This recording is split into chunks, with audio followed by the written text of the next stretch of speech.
Great good morning officers. I welcome all of you in Dream IS Free Online Coaching Center. मैं सुमित कुमार सिंह आप तमाम UPSC aspirants को इस निःशुल्क ड्रीम IS कोचिंग में आपका अभिनंदन करता हूं। आज की जो टॉपिक है वो है प्री सिलेबस अर्थात यूपीएससी प्रीलिम्स सिलेबस। अगर आप पहली बार हमारे चैनल पे आए हैं, like share and subscribe my channel dream IS for daily current affairs and related to news और analysis of UPSC current affair topic and topic wise summary, point wise summary and notes. तो अगर आप पहली बार आए हैं तो हमारे channel को जरूर सब्सक्राइब करें, जिससे कि आपको डेली करंट अफेयर्स, न्यूज और एनालिसिस, विश्लेषण, पॉइंट वाइज समरी आपको मिलता रहेगा। तो आइए आज का सिलेबस देखते हैं, जो कि प्री का है। प्री का सिलेबस जो फर्स्ट डोर ऑफ एग्जामिनेशन, प्रथम द्वार कह सकते हैं आपका, इस द्वार को आपको पार करना ही होगा अगर आपको यूपीएससी में कोई आईएएस या आईपीएस बनना है। और यही कह सकते हैं कि यही द्वार है, यह प्रथम द्वार है जो कि आगे की दरवाजा को खोलता है, वो है मेंस। तो इसे आपको पार करके ही मेंस तक पहुंचा जा सकता है या आप पहुंच सकते हैं। तो सबसे पहले देखते हैं कि सिलेबी फॉर द एग्जामिनेशन।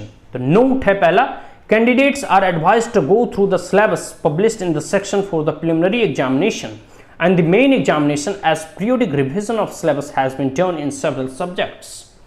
कहने का तात्पर्य हुआ कि कैंडिडेट्स जो हैं उनको यह एडवाइस दिया जाता है, उन्हें यह निर्देश दिया जाता है, उन्हें यह सलाह दिया जाता है कि आप जो है यूनियन पब्लिक सर्विस कमीशन के द्वारा जो सिलेबस पब्लिश किया गया है, जो यूनियन पब्लिक सर्विस कमीशन के द्वारा सिलेबस प्रोवाइड किया गया है, उसका बार बार, उसका पुनः आप जो रिवीजन करते रहें, उसे दोहराते रहें। मतलब पीरियोडिक मतलब कुछ समय के उपरांत आप उसे पुनः दोहराते रहें, जिससे कि आपकी स्मृतियों में, आपके मस्तिष्क में वो अंकित हो जाए, वो आपके मतलब दिमाग में वो बैठ जाए कि आखिर यूपीएससी का सिलेबस क्या है, और इसी बेस्ड पे आप फिर पढ़ाई भी कर सकें। अगर आपको सिलेबस ही नहीं पता है तो ये जो फॉर्मूला निकला है कि अंडर द सन कुछ भी पूछा जाता है, तो अंडर द सन कुछ नहीं पूछा जाता है। मेरा ऐसा व्यक्तिगत मानना है, जो यूपीएससी के सिलेबस में है उससे कुछ ना कुछ तो उसका जरूर लिंक होता है। आखिर सिलेबस प्रोवाइड करने का फिर औचित्य क्या है? अगर अंडर द सन कुछ भी पूछा जाता तो सिलेबस ही नहीं प्रोवाइड किया जाता। लेकिन मैं व्यक्तिगत रूप से इसमें बहुत ही सकारात्मक नजरिया रखता हूं कि आप सिलेबस पढ़िए और क्वेश्चन पेपर उठाकर देखिए प्रीवियस ईयर का। इस सिलेबस से और इस क्वेश्चन पेपर से आपको लिंक जरूर मिलेगा और करेंट अफेयर्स से। तो कहने का मतलब है कि सिलेबस का पीरियोडिक रिवीजन होना ही चाहिए। मतलब आपको हर कुछ एक दो दिन में आप सिलेबस को रिवाइज करते रहें, या फिर कोई भी आप टॉपिक उठाएं तो उसे पहले यह देखें कि इस किस सिलेबस से है। तो आइए देखते हैं इसका प्रिलिमिनरी पार्ट ए सिलेबस, यानी प्रिलिमिनरी के दो पेपर होते हैं। सर्वप्रथम यह जान लीजिए, पेपर 1 और पेपर 2। तो यह सिलेबस जो है, पहले पेपर 1 का सिलेबस देखते हैं। Paper 1 content 200 marks in 2 hours. मतलब जो पेपर ए फर्स्ट पेपर होता है वो 2 घंटे का होता है और इसमें 200 मार्क्स का होता है। अब आइए इसमें क्या कहा गया है कि the current event of national and international importance, जो डे टू डे में समसामयिक घटना घट रहा है, चाहे वो राष्ट्रीय स्तर का हो या अंतर्राष्ट्रीय स्तर का हो, उस पर ध्यान देना है।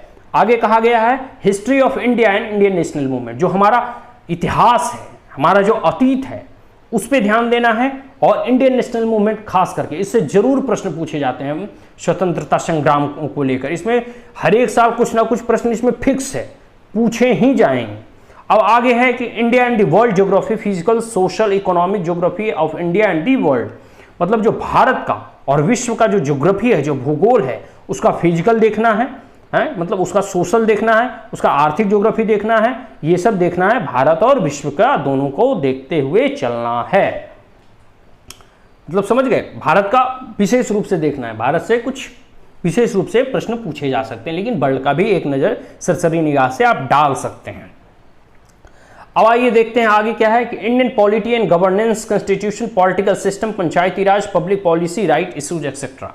जो समसामयिक घटना में अभी राजनीति में घटित हो रही है, तो इंडियन पॉलिटी से लेकर, गवर्नेंस से लेकर, सरकार से लेकर, संविधान से लेकर, और सबसे बड़ी बात है कि इसमें जो अमेंडमेंट वगैरह होते रहता है वो सब आप देखते रहिए। पॉलिटिकल सिस्टम क्या हो गया, पंचायती राज वगैरह पे, रूरल डेवलपमेंट के लिए क्या क्या प्रोग्राम है, क्या क्या स्कीम्स हैं, पब्लिक पॉलिसी क्या क्या बन रहे हैं, वेलफेयर स्कीम्स वगैरह क्या बोल रहे हैं, और सिटीजन के राइट वगैरह क्या है, उनके अधिकार वगैरह क्या है। मतलब ये कह सकते हैं कि पॉलिटिकल साइंस मतलब राजनीति शास्त्र से प्रश्न पूछे जाते हैं और ये जनरली करेंट अफेयर लिंक होते हैं। अब आ जाइए economic and social development, sustainable development, poverty inclusion, demographic social sector initiative etcetera. मतलब अब आर्थिक तरीके से मतलब जो हमारा इकोनॉमिक है, मतलब आर्थिक हम लोग क्या क्या विकास कर रहे हैं, सामाजिक विकास क्या क्या कर रहे हैं, फिर सतत मतलब सस्टेनेबल डेवलपमेंट मतलब सतत विकास जो हम लोग कर रहे हैं, और फिर पॉवर्टी के लिए हम लोग क्या क्या प्रोग्राम कर रहे हैं, मतलब पॉवर्टी इराडिकेशन के लिए मतलब गरीबी उन्मूलन के लिए, इंक्लूजन मतलब सबको एक जगह समाहित करने के लिए, डेमोग्राफिक्स के बारे में, सोशल सेक्टर इनिशिएटिव्स के बारे में कि सोशल सेक्टर में क्या क्या नए नए योजना को इनिशिएट किया जा रहा है, आरंभ किया जा रहा है, प्रारंभ किया जा रहा है। अब आइए आगे देखते हैं कि general issues on environment, ecology, biodiversity and climate change. ये देखिए इंपॉर्टेंट है, जनरल इशूज है किसे लेकर, तो वातावरण को लेकर, इन्वायरमेंट को लेकर, इकोलॉजी को लेकर और बायोडाइवर्सिटी को लेकर, मतलब जीव विज्ञान से, और क्लाइमेट चेंज जलवायु परिवर्तन से लेकर जो जनरल घटना घट रहा है, जो जनरल इशूज है उस पर भी विशेष ध्यान देना है। That do not require subject specialization, मतलब इसमें आपको सब्जेक्ट का स्पेशलिस्ट नहीं बनना, इसमें गहराई से अध्ययन नहीं करना, लेकिन मुख्य मुख्य जो ऊपरी ऊपरी बातें हैं, जो जनरल इशूज में जो अभी जनरली चल रहा है, जो समसामयिक घटना में घटित हो रहा है, जो न्यूज में आते रहता है, उस पर तो ध्यान देना ही होगा। अब आइए आ गया जनरल साइंस। जनरल साइंस में आप कह सकते हैं 1 से लेकर क्लास 10 तक जो जनरल साइंस है, या फिर आप इसको भी छोड़ दीजिए अगर इतना, तो इसमें ज़्यादा प्रश्न नहीं पूछे जाते हैं, कुछ ही प्रश्न पूछे जाते हैं। तो सबसे बड़ी चीज़ है आपको जनरल साइंस को प्रिपेयर करने के लिए कि आपको जो current affair science and technology से रिसेंट डेवलपमेंट हो रहा है उसको आप अध्ययन करते रहें, उससे आपका ये पूरा हो जाएगा। मतलब करेंट अफेयर मतलब समसामयिक घटना में जो जो घटना घटित हो रही है, मतलब अभी डे टू डे में जैसे अब कोई स्पेस से रिलेटेड कोई मिसाइल लॉन्च हुआ, ये जैसे अब गगनयान मिशन का प्रोग्राम चल रहा है, मतलब साइंस से संबंधित कोई नया मतलब डिस्कवरीज हुआ, कोई इन्वेंशन हुआ, कोई नैनो टेक्नोलॉजी हो गया, मतलब विज्ञान से संबंधित कोई भी जो प्रश्न पूछे जाते हैं वो समसामयिक घटना से ही प्रायः संबंधित होते रहते हैं। तो सबसे बड़ी बात है कि देखिए आप प्री और मेंस का जो है वो साथ साथ स्टडी कीजिए, साथ साथ तैयारी कीजिए, कंप्रिहेंसिव स्टडी कीजिए। तो इसमें क्या क्या आपको मेंस का भी होते चलेगा और प्री का भी होते चलेगा, लेकिन यहाँ प्री का सिलेबस इसलिए दिया गया है कि प्री में आप कुछ विशेष फोकस कर सकें। जैसे देखिए बायोडाइवर्सिटी और क्लाइमेट चेंज से बहुत प्रश्न आते हैं, कहने का मतलब है कि आपको इकोनॉमिक एंड सोशल डेवलपमेंट से प्रश्न आते हैं, पॉलिटिकल साइंस से इसमें प्रश्न आते हैं, इंडियन नेशनल मूवमेंट से अत्यधिक प्रश्न आते हैं, और नेशनल इवेंट्स और इंटरनेशनल। तो इसमें सारे देखो जो भी बिंदु दिए हैं यूपीएससी के द्वारा दिया गया एक एक लाइन इंपॉर्टेंट है, और कोई भी इसका दिया होगा गाइडलाइंस और नोट्स जो है अपने आप में व्यर्थ नहीं है। अगर यूपीएससी आपके लिए एक लाइन भी दे रही है तो उसका मायने है, और हमें सिलेबस के अकॉर्डिंग ही प्रिपरेशन करना चाहिए, अन्यथा नहीं तो फिर हम इसे समुद्र में डूबते चले जाएंगे और कुछ गहराई का पता भी नहीं चलेगा। तो हमें अगर सिलेबस के मतलब हमें सिलेबस के अकॉर्डिंग चलें तो हमें पता रहेगा कि हम किस राह में जा रहे हैं, कहाँ जाना है, कितना सिलेबस कंप्लीट हुआ और कितना हमें बाकी है, किस सिलेबस को अभी हम आधा कंप्लीट किए हैं, किस पे हमें ज़्यादा ध्यान देना है, किसे हम थोड़ा कम भी पढ़ें तो चल सकता है। तो इस तरह पर हम कह सकते हैं कि इस जो प्री का सिलेबस है, ये प्री का जीएस पेपर 1 का सिलेबस यही संपन्न होता है। अब आइए देखते हैं जीएस पेपर जो है वो हमारा जो अनदर जीएस का पेपर है 2 का, मतलब प्री का जो प्रीलिम से जीएस पेपर 2 है। अब आइए उस पर फोकस करते हैं कि जीएस पेपर 2 में क्या क्या पूछा जाता है और जीएस पेपर 2 कैसा पेपर होता है। ये हालांकि क्वालिफाइंग इन नेचर है, मतलब इसमें कट ऑफ से कोई लेना देना नहीं, कट ऑफ सिर्फ जीएस पेपर 1 से ही निकलता है, मतलब प्री का जीएस पेपर 1 से इस पेपर सिर्फ क्वालिफाइंग मतलब आपको 33% नंबर लाने हैं। लेकिन महत्वपूर्ण तो ये भी है क्योंकि इसका भी एग्जाम देना है, आप इसे छोड़ नहीं सकते। तो इसमें देखिए the paper 2 consist 200 marks and duration 2 hours, ये भी 200 मार्क्स का होता है और ये भी 2 घंटे का होता है। और इसमें कंप्रिहेंशन प्रश्न किस तरह पूछे जाते हैं, तो कंप्रिहेंशन पैसेज टाइप, मतलब गद या पद दिया हुआ रहता है, उसके कुछ क्वेश्चंस दिए हुए रहते हैं, उसका हमें आंसर करना होता है। तो इसे आप कह सकते हैं कि ये कंप्रिहेंसिव पैसेज टाइप क्वेश्चन इसमें पूछे जाते हैं। आगे क्या है, इंटरपर्सनल स्किल्स है इंक्लूडिंग कम्युनिकेशन स्किल्स, तो इसमें कम्युनिकेशन स्किल्स से रिलेटेड भी कुछ प्रश्न पूछे जाते हैं। फिर आगे है लॉजिकल रीजनिंग और एनालिटिकल एबिलिटी। इसमें कुछ रीजनिंग वगैरह भी पूछे जाते हैं और एनालिटिकल एबिलिटी मतलब विश्लेषण करने की आपकी क्षमता देखी जाती है इसके माध्यम से। फिर decision making and problem solving, कहने का तात्पर्य हुआ इसमें डिसीजन मेकिंग, आपको निर्णय लेने की क्षमता, मतलब आपको कोई एक सिचुएशन दिया जाएगा, उसमें आपको बताया जाएगा कि अगर आप इस सिचुएशन में होते, कोई ऐसा क्रिटिकल सिचुएशन होता है तो इस सिचुएशन में होते तो आप क्या करते, आप क्या निर्णय लेते, आप क्या फैसला करते, आपका निर्णय क्या होता। तो इसमें कहा जाता है कि आपका जो डिसीजन मेकिंग एबिलिटी है उसे चेक किया जाता है, निर्णय लेने की क्षमता आपकी कैसी है उसे देखने का प्रयास किया जाता है। और प्रॉब्लम सॉल्विंग कह सकते हैं कि आप किसी भी प्रॉब्लम को किस प्रकार सॉल्व करते हैं, उसका समाधान कैसे करते हैं, उसका निवारण कैसे करते हैं किसी समस्या का, वो इस माध्यम से चेक किया जाता है। फिर आगे है जनरल मेंटल एबिलिटी, कहने का तात्पर्य हुआ कि जो जनरल मेंटल एबिलिटी है मतलब जो आप जनरली मानसिक जो है वो एबिलिटी, उसका मतलब उसका गुण चेक किया जाता है कुछ प्रश्नों के आधार पे। फिर basic numeric number and there relation order of magnitude, मतलब ये क्लास 10 लेवल का जो बेसिक न्यूमेरिक नंबर सिस्टम वगैरह है इन सब से कुछ भी प्रश्न पूछे जाते हैं। फिर डाटा इंटरप्रिटेशन वगैरह जैसे chart, graphs, tables, data sufficient, कुछ डाटा दे दिया गया है उससे रिलेटेड कुछ प्रश्न पूछ सकते हैं। तो इसे डाटा वगैरह और चार्ट वगैरह जो ग्राफ्स वगैरह जो 10वीं लेवल का होता है उसको हम लोग 10वीं में स्टैटिक्स वगैरह में पढ़ते थे, उसी लेवल का प्रश्न पूछे जाते हैं। अब इसमें कुछ नोट्स दिए गए हैं तो आइए नोट्स को देखते हैं कि नोट्स में क्या कहा गया है। तो पहला है paper 2 of the civil services prelim examination will be qualifying paper with minimum qualifying marks fixed at 33%। मैंने पहले ही बता दिया कि जो दूसरा पेपर है वो हमारा सिविल सर्विसेज प्री का वो क्वालिफाइंग मार्क्स का होता है। इसमें आपका कट ऑफ से कोई लेना देना नहीं होता। जो कट ऑफ होता है वो जीएस जो पेपर 1 होता है प्रीलिम्स का उसी से निकलता है। जो रियल फाइट होती है वो जीएस पेपर मतलब प्री का जो पेपर है 1 में ही होता है।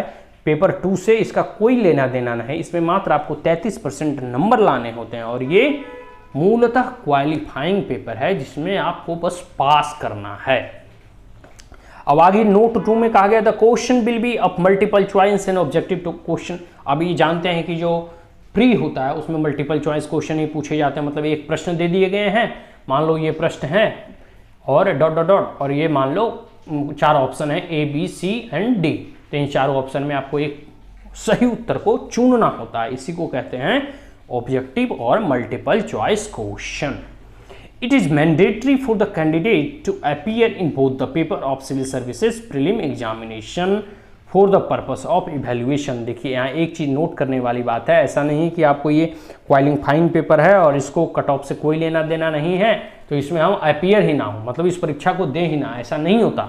माय डियर फ्रेंड्स, इसमें आपको अपीयर होना ही है, अर्थात कि आपको प्री के दोनों पेपर को देना ही होगा। पेपर 1 और पेपर 2 में अपीयर्स होना ही होगा। मतलब कहने का तात्पर्य हुआ कि आप किसी भी पेपर को छोड़ नहीं सकते, तभी आपका पेपर इवैल्यूएट होगा और चेक होगा। Therefore, a candidate will be disqualified in a case he does not appear in both the papers of civil services prelim examination।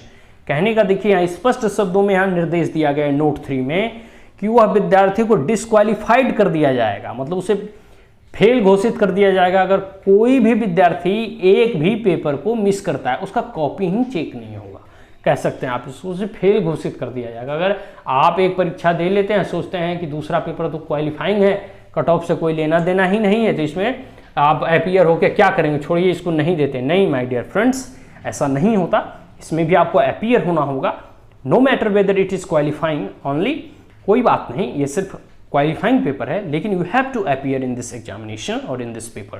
तो आपको इस परीक्षा में और इस पेपर में अपीयर होना ही होगा for evaluation of your paper और फॉर योर पास, मतलब आपको पास होने के लिए और इवैल्यूएट के लिए दोनों पेपर को देना ही होगा। तो आशा करता हूं कि मैंने आपको ये जो सिलेबस है प्री का, इसे सरल भाषा में स्पष्ट शब्दों में आपको समझाने का एक छोटा सा प्रयास किया। बहुत क्वेरीज आ रहे थे कि आप प्री का जो सिलेबस है उसे डिटेल में समझाएं कि आखिर प्री का सिलेबस है क्या, इसके अंतर्गत किस तरह के प्रश्न पूछे जाते हैं, कितना समय मिलता है, कितने मार्क्स के होते हैं, कैसे इसकी तैयारी की जाती है, किन किन बिंदुओं को ध्यान में रख के तैयारी किया जाता है, किन किन से ज़्यादा प्रश्न आते हैं, जीएस का प्रीलिम्स जीएस का पेपर 2 कैसा होता है उस पर भी विशेष ध्यान दिया गया। जीएस का पेपर जो प्रीलिम्स का 1 कैसा होता है उस पर भी मैंने विशेष तरीके से समझाया। तो आशा करता हूँ कि यह वीडियो आपको अच्छा लगा होगा।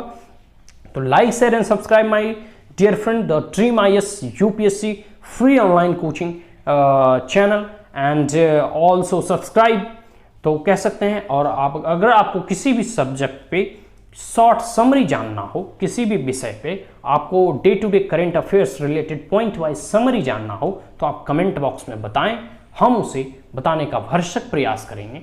और पॉइंट वाइज समरी के लिए, डेली करेंट अफेयर्स के लिए, यूपीएससी रिलेटेड न्यूज के लिए, नोटिफिकेशंस के लिए, क्वेरीज के लिए हमारे चैनल को सब्सक्राइब करें। Thank you, have a great day.